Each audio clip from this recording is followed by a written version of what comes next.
Hey Alice, how's it going? Where are you these days? I was just checking in and I wanted to let you know that we're going to air your episode this Saturday, and how are you feeling about it? Hi, Fariba. I am back in Arkansas. In fact, this morning I woke up to the sound of gunshots from Senator Bob Ballinger and his family. I just got back from working with UNICEF on the Mexico Guatemala border, but I'm excited to hear this episode that I worked on in Arkansas, which is my home state, and a pretty strange place, even for me.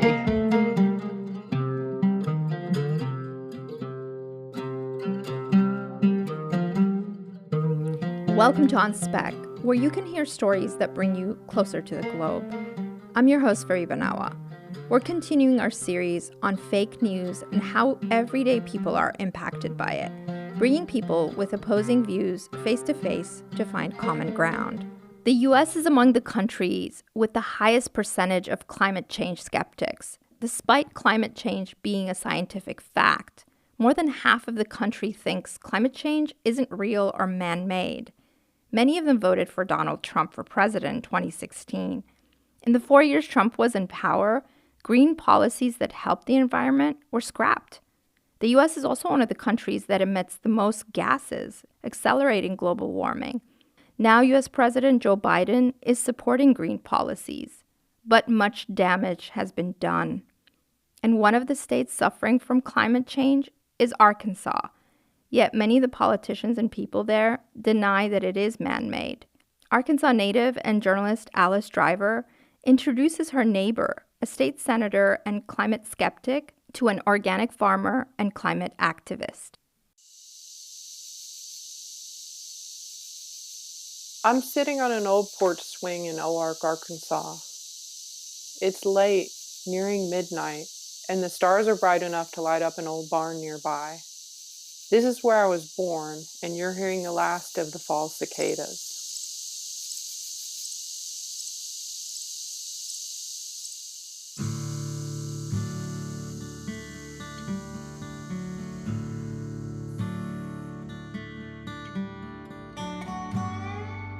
My parents were a part of the Back to the Land movement in the 1970s.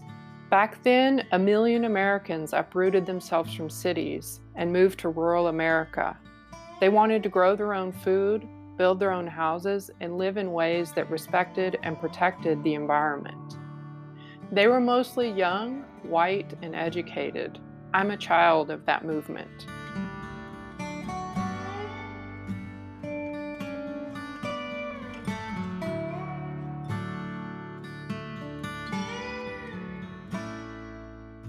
When I was little, my parents had an outhouse, and it was a two-seater. So that means that two people could go to the bathroom at once, which probably seems unimaginable today. And then after the outhouse, they bought a composting toilet, and they had a garden and grew most of their food. And so I grew up in a household where thinking about the land and our connection to nature was very much a part of my childhood. In the 45 years my parents have lived in Arkansas, they've witnessed temperatures increase, changes in the growing season for the vegetables they plant in their garden, and massive floods. I remember the floods as a kid. My Aunt Karen was driving me to school with her son Brom, and we ended up in a flash flood, and the water rose quickly, submerging our car up to the windows. We had to escape and swim out.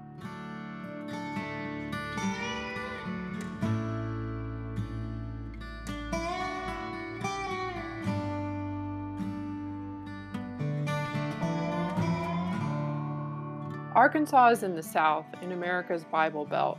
The world might know Arkansas because of former President Bill Clinton, a Democrat. He was the governor here decades ago. But it's a red Republican state. 3 million people live in this state of rolling hills, plateaus, and limestone caves, and many work in agriculture. Climate change is causing more frequent floods and snowstorms and hotter summers, putting livelihoods at risk. Last night, parts of Texas got to temperatures that we see in Alaska. In fact, they were the same as they were in Alaska. So global warming is no longer a pressing concern in Houston. We've solved that problem. The bad news is they don't have electricity. The windmills froze, so the power grid failed. Millions of Texans woke up to boil their water because of no electricity. There's a lot of fake news convincing people here that climate change isn't real. The question is, how does fake news shape our views? And what does it take to convince someone that climate change exists?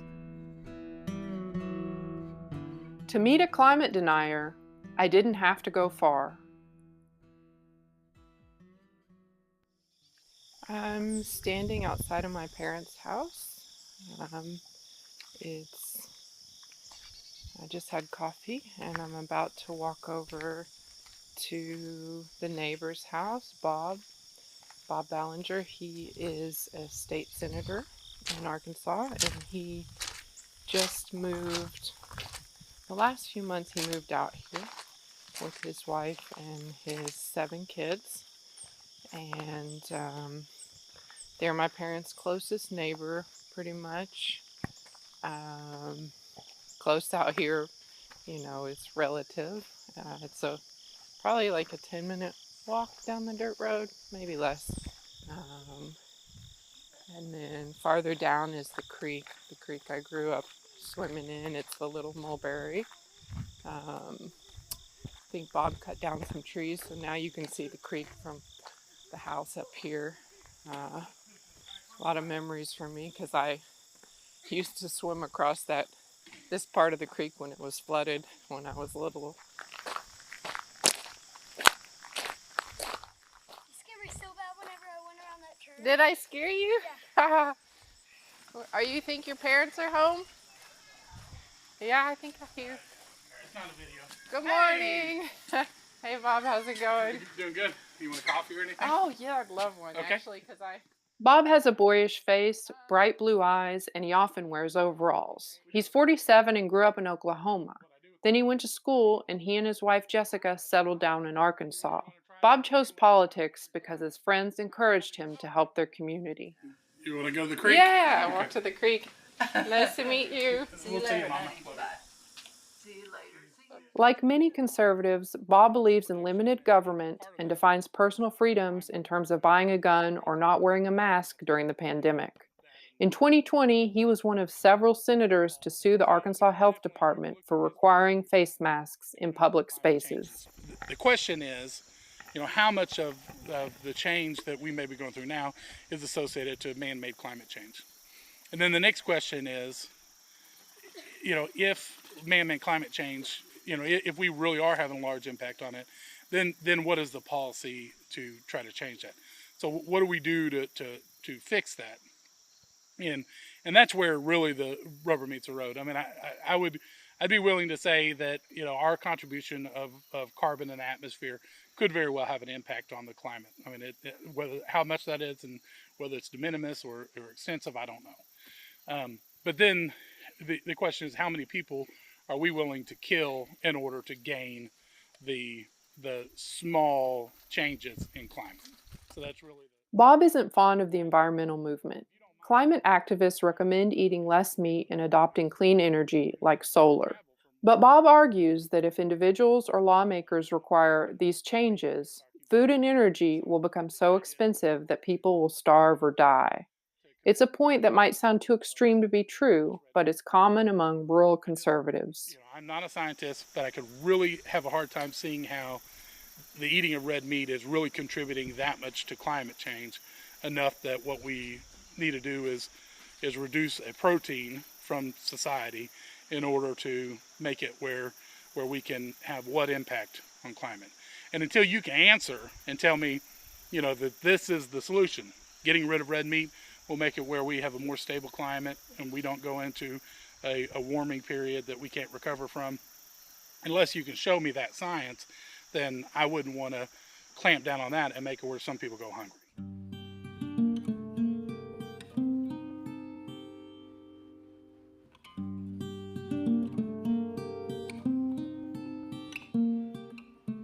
The science is there. United Nations data shows that meat and dairy account for almost 15% of the world's greenhouse gas emissions. Less meat production also means less pollution from industrial farming. But in Arkansas, the question about the future of meat isn't really about science, it's about money. Tyson, the world's second largest meat and poultry producer, is headquartered here. And lots of Arkansans are in the poultry business, and state leaders are in its pockets. Tyson has spent well over $1 million lobbying the federal government each year since 2016. I'm not here to argue with Bob, but I want to know, where do his beliefs come from? Do you watch TV news at all? Not at all. No. Ah, okay. No, I actually, I mean, we're pretty crazy. We don't have a TV connected up to anything. We have a TV that has a Roku device, and that's down in my parents' area, and they watch reruns of game shows and Andy Griffith, that kind of stuff. Mm-hmm. And what, in terms of news site, like on the internet, or I don't know if you get paper magazines still, do you keep up with certain? No. I'll tell you that my wife, we have a satellite radio in the car, and so we'll listen to Fox News on satellite radio occasionally. Most of the time we're in the car, we're talking, so we're not, but we'll have that on occasionally. So we'll get sort of the daily updates. In fact, Fox News has a daily update to the podcast, and I'll listen to that occasionally. But as far as actually going to websites, about the only websites I go to now are driven from social media of some sorts. Bob gets his news from social media, but what most people don't realize is that rural America is sort of a news desert. There's only one internet provider in a lot of towns, and cell service is spotty or non-existent, like in OARC. A lot of people end up listening to AM radio because it's free and available everywhere, and that's where many conservative news shows live. So what are they saying about climate change? I mean, of course climate change is real. Climate changes. They say Right. man-made climate change is real. And we don't know how much man did, but they just say it. Conservative channels like Fox say essentially that it's not man-made, but instead is part of a natural cycle, like the Ice Age. So we shouldn't worry about it or change our behavior. I'm Ben Shapiro. This is The Ben Shapiro Show. Podcast hosts like Ben Shapiro, who Bob listens to, say that scientists and journalists like myself lie about climate change because we get paid to do it. Those ideas play into popular conspiracy theories, and it doesn't help that senators like Bob are backing them. Still, Bob admits that people are responsible for how they treat the earth. So I love it out here, right? And why is it that I love it out here? I love the rocks. I love the trees. I love the creeks. Why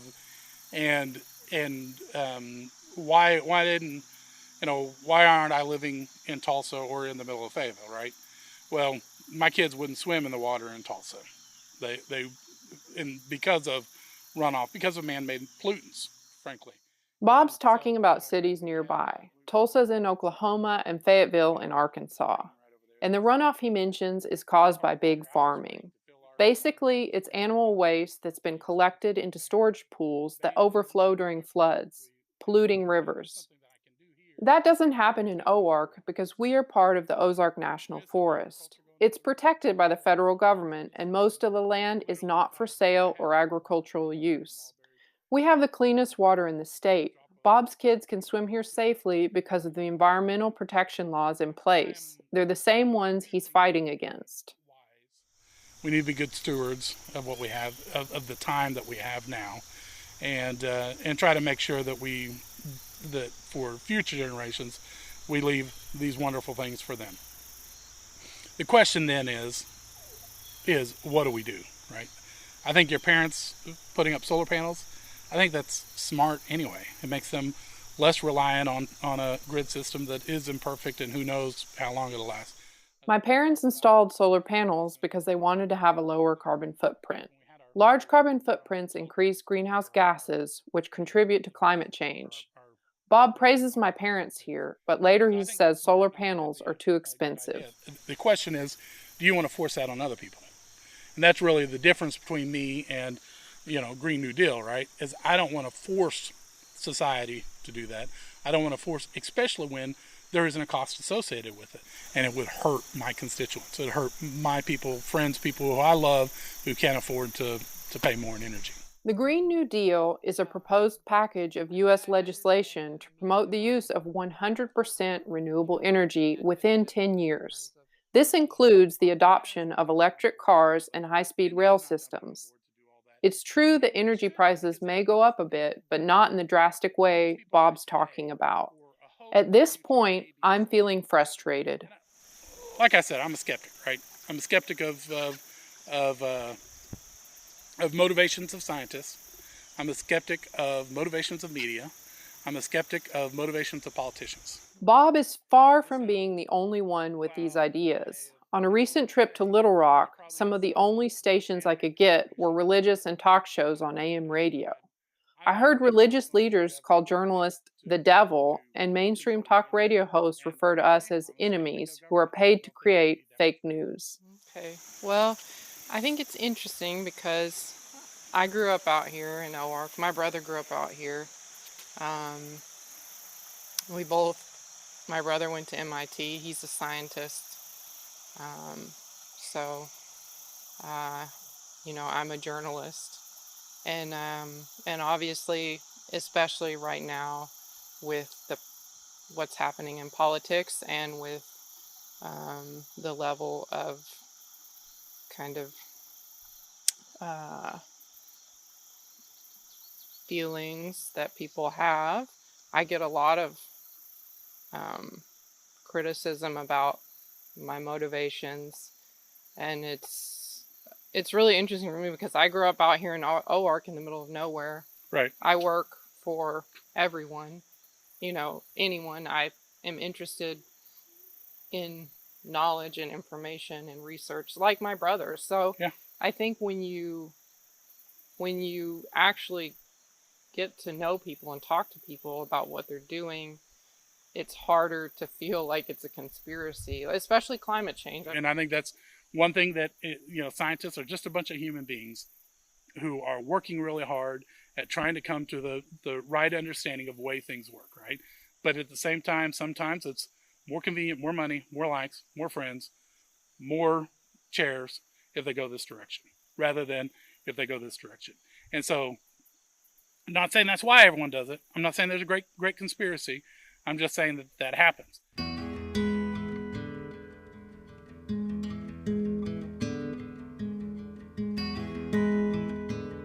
Bob and I head back to his house. I find out that his wife Jessica has been diagnosed with cancer, and I tell Bob I feel bad for asking for his time. But Bob says he wants to continue our discussion because he feels it is his job as a senator to talk to his constituents. There's always a lot of work out here. Thank you for taking the time to talk to me. I really appreciate it. Yeah, no problem. I give you a ride on the mule, but I know you like to walk. But literally, if you want to ride back, then I'm happy to give you a ride back. Okay, thank you. I appreciate it.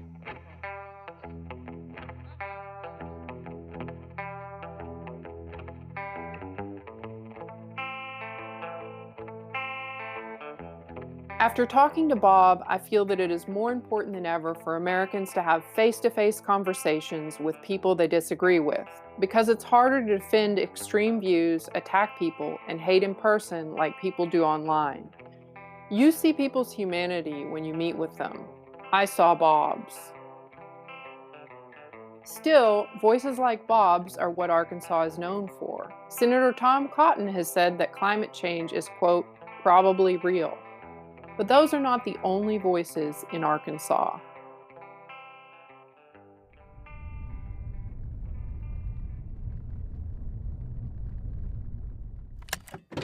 Hi, Larry.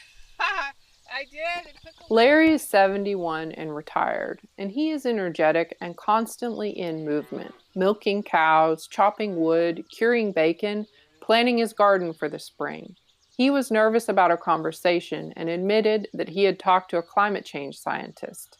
When I drove up, he handed me his notes from that conversation. Well, my name is Larry Kerrigan-Winter, and I'm in Madison County, Arkansas. I'm from Illinois, but I have been here for 42 years. I've been on this farm for 38 years. I had a career in recycling and solid waste for my county for 25 years, and created a model facility for small rural counties in small rural communities in the United States, and got to learn, quite a bit about solid waste across the nation. And then in retirement, I'd always milked, always had cattle, just a small herd, and we'd always put up a lot of food, big garden, had our 3 kids at home. Larry works to keep a low carbon footprint. He and his wife Marty have 3 grown daughters and 3 grandchildren. When we retired, we're just expanding our food production and the different kinds of foods that we enjoy. And so that's what we do. And we're in the middle of 90 acres with 9 springs. It's just gorgeous. Larry runs an organic farm. He produces as much of his own food as possible. I wondered if we all lived like him, maybe we could save our planet. We do have solar panels now, and if the grid is down, we can flip a switch, and we can, when the sun is shining, we got electricity to sustain our freezers, 2 freezers and 2 refrigerators, and that's about all we need. Larry witnesses the impact of climate change firsthand. When we first moved here, we took up with some old timers that were butchering hogs, and they did it the old way. They cured and smoked on their farm, and I learned how to do that. And the pork has to take salt for 2 weeks below 50 degrees. 50 Fahrenheit is 12 Celsius, and anything above that can spoil meat. Anymore, we don't get 2 weeks when it's below 50 degrees in the wintertime. And so there was a tradition that went back for generations here in Arkansas where the farmers bought their hogs the 3rd week in June. They butchered the 1st week in December. They cured the meat for 2 weeks. They smoked it for 2 days, and then it hung, and they had fresh ham for Christmas. It was just a long-held tradition. Now you can't do that. Larry knows from experience how climate change is transforming the environment around him.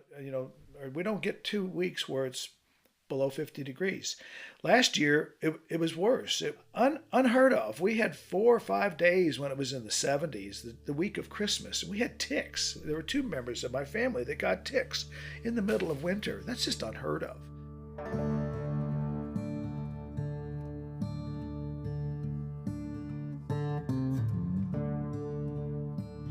Climate change is often called a slow-moving disaster and therefore harder to quantify. But Larry's been documenting its impact for years. We've seen extreme heat and drought that went on for months where everybody here sold their cattle, including Texas, Oklahoma, Missouri. We just sold our herds and we had to start over because there was no pasture, there was no hay.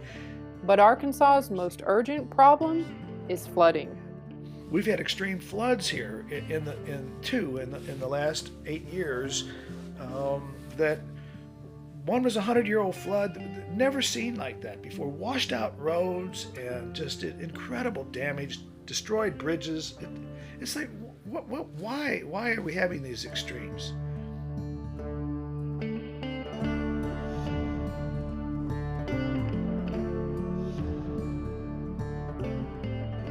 Larry moved here in the 1970s as a part of the Back to the Land movement like my parents.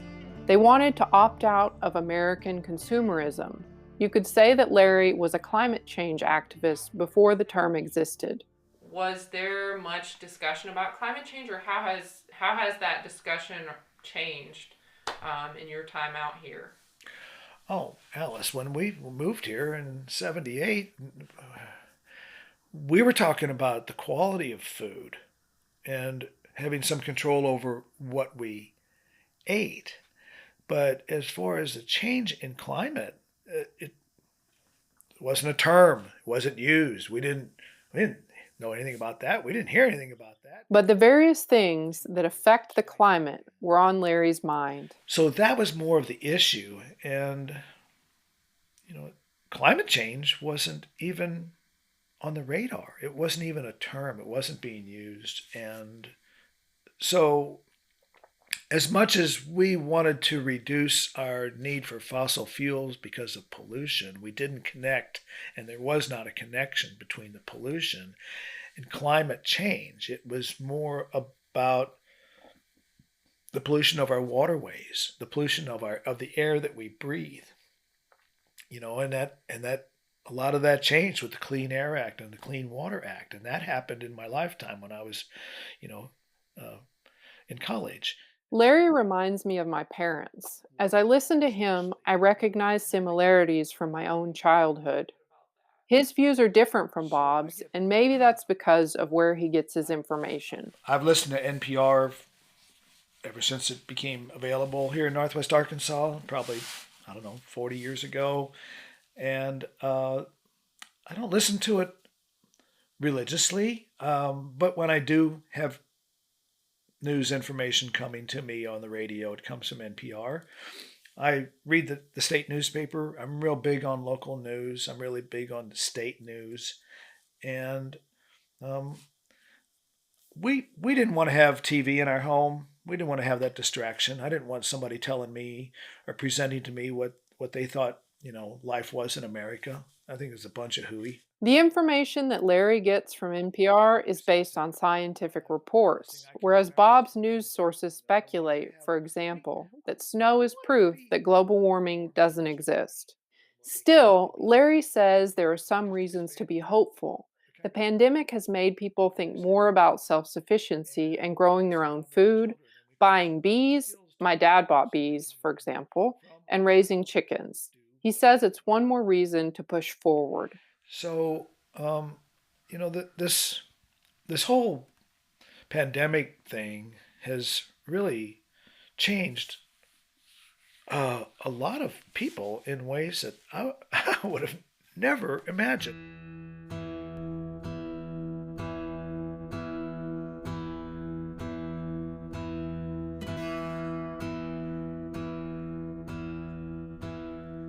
I had to figure out a way to bring Bob and Larry together. Larry, at first, refused to talk to Bob, his own senator. He was angry that Bob had been among the politicians who sued over the state coronavirus restrictions.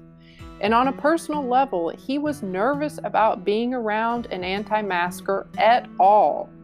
And it went both ways. Bob was busy caring for his wife with cancer.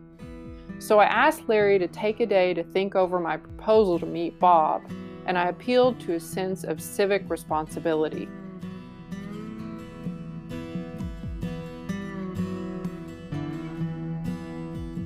The thing is, I've worked in dangerous places covering migration, violence, and natural disasters, but honestly, I felt like one of my biggest achievements has been bringing together Bob and Larry to talk about climate change during the pandemic.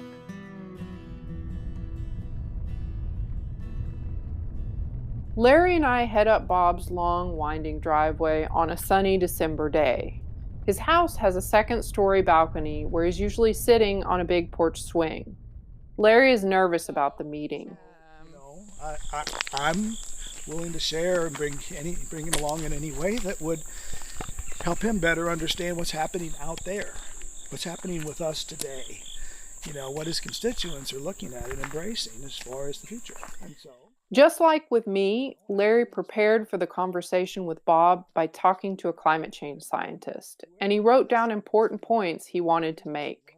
He has a goal in mind here. He wants to convince Bob to put solar panels on the state capitol or on his home. Have you been out here before to OARC? I've been to OARC one time years ago. And so you are in Senator Bob Ballinger's district. Yes. So he represents you in the Arkansas Senate. Yes. And to get down here is what, like an hour and 20-minute drive for you? Yeah, about that. Uh-huh. When we reach the house, Bob yells down to us from the balcony. Hey, Just down there. Hey, Bob, how's it going? It's going good. How you doing? I'm Mr. Larry, I guess, right? You bet.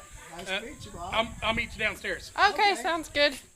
Larry gives pickled okra that he grew to Bob and Jessica. I don't ever go anyplace without bringing it. Oh, we love pickled okra. Well, so take it up to her and tell her to pop the lid and feed those kids. Okay, all right. Well, that's a plan. I'll take it up there. I have one daughter.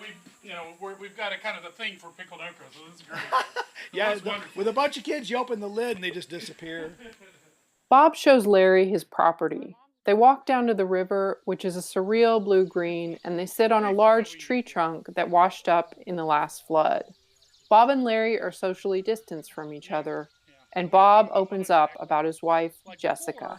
And she has what they call triple negative breast cancer, so it's not responsive to hormones typically, and basically the only treatment is chemotherapy. At least that's what they say. Larry asks about Jessica's treatment, and they talk for a while. The two warm up to each other, but we eventually have to broach the elephant in the room, climate change. What we're here to talk about is change, and how can we do something about, climate change, and Larry is a constituent in your district, and so I think it's possible to have a constructive conversation about, the way that Larry thinks that things could be done that would be helpful for the area. Sure. Yeah, and, definitely. I've got a lot of I document extremes. Yeah. Right. The ice storm in 09, the extreme flood in 2011, the drought in 2012, where everybody sold their cows. There was no hay, there was no pasture. Yep. You know all about that. Yep. So all of that I've documented because it speaks to what I think is indicative of of what it's not science anymore. It's we're seeing it. Yeah. It's happening. Yeah. It's what we're living with, and we're having to adjust. I'm having to adjust how I grow. When Larry says he has documented climate change, he's referring to the photos and notes he takes every time there are climate events, ice storms, floods, heat waves. Correct. Yeah. I mean, so if you have a bucket of water, and you took an eyedropper or a dropper and you dropped a drop of water into that bucket, is there more water in the bucket? And the answer is yes, right? Is it discernible? Does it make a big difference? Is it, so I would never say that man is not contributing to climate change. The question is how much, right? You got climate is affected by natural wildfires. Climate is affected by volcanoes. It's affected by, organic, it's affected by a bunch of other things that even contributes to the carbon, not to mention whatever is inside the earth that is changing things. The question is man's contribution to it. Is it discernible? Bob continues like this for a while, mentioning things like snow as evidence that climate change is not real. Once again, is that directly impacted because of man's impact, or is there some other thing that is changing it, like it's happened historically and prehistorically, and then how do we fix it? Is where really the argument to me falls there. And what is the risk if we're wrong? Exactly. But we should have done something. But those kids and those grandkids, those are the ones that are going to pay the consequence. They talk about everything from their families to raising goats. Then Larry puts Bob on the spot about his responsibility as a state lawmaker. People hungry today. What's the risk of not doing anything? Right. Well, and I get it, but there's a risk, and so I think and Bob, it's happening so fast right now with the melting of the tundra, which is releasing more carbon, and increasing in the ocean elevation, from the sloughing off of all the glaciers, the South Pole. Larry has solutions for Bob, and he pitches them with passion. But Bob evades a lot of Larry's questions. We've got a lot of problems out there, and you guys need to help us solve these problems. So, what can we do? Small at our level? Put in solar. Yep. Drive an electric car. Yep. Lead. Yep. And the collective show the other representatives and legislators what can be done, and crunch those numbers and see if I'm wrong. Larry argues that solar energy has become so affordable that it is competitive with fossil fuels. This is true, and Larry has the data to prove it to Bob. Yeah. So, by example, I'm standing in front of you as an example. Yeah. You can stand in front of the other legislators as an example of what we can do from the bottom up. Bob argues that clean energy is so expensive that it could cause starvation. So I'm happy to see that here, face to face with Larry, he's listening. Larry also talks about electric cars being cheaper than those fueled by gas, a hard sell in America where big trucks are a part of the culture. Bob shies away from that, but he does entertain the idea that solar could be used for a water pump. Well, I would not mind setting up the pump with solar, and that's where the well house, the pump house, is one of the separate meters, and that would be really nice to have that on solar anyway. That way, we don't run out of water if we get. I mean, the reality is that power goes out here occasionally, and if we get another big ice storm like we did a few years back, we won't be back on for a long time. And so I'd love to be able to have the pump house and my freezers on solar. And your solar, when you do net metering. At this point, Larry and Bob are saying goodbye. Both were apprehensive, but they ended up talking for 3 hours. Thanks for taking time out of your day. If when we started this, you probably wanted to talk to me about as much as I wanted to talk to you. No, I'm a. Now you're paid. It's your job, but Yeah, I'm a pretty what really, you did. I enjoyed it. I had a whole bunch of hard labor planned today, so you took me out. I've enjoyed it. I asked them if it makes any difference to meet in person. Well, is there value in what we're doing? Have I learned anything? Yeah. Have you learned anything? Yeah, absolutely. Thank you. And There's value in looking at a person, and putting a face with a name. Yeah, it's the only way you really get to know. If you really want to make real progress. Yeah. Don't you feel like though with you that probably the more engagement that you have, it's probably.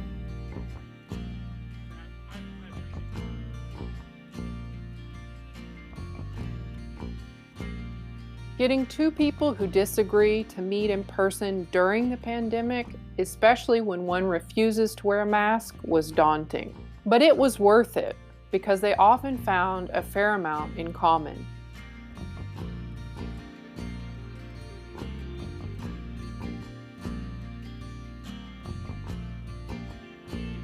After their discussion, Larry wrote Bob several long emails. When Bob didn't respond, Larry was disappointed. But Bob later voted to bring solar panels to a city in our district. Climate change is a challenge that we must face together. And it's not as if Bob and Larry solved the problem that day by the river. But the meeting did give me hope. Something as small as convincing your local representative to adopt solar energy is a step in the right direction.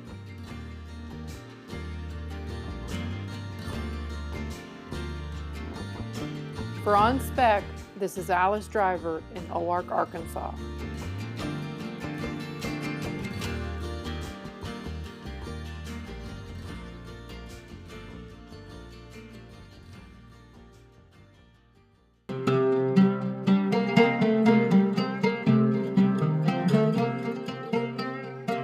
So who wants to visit Arkansas?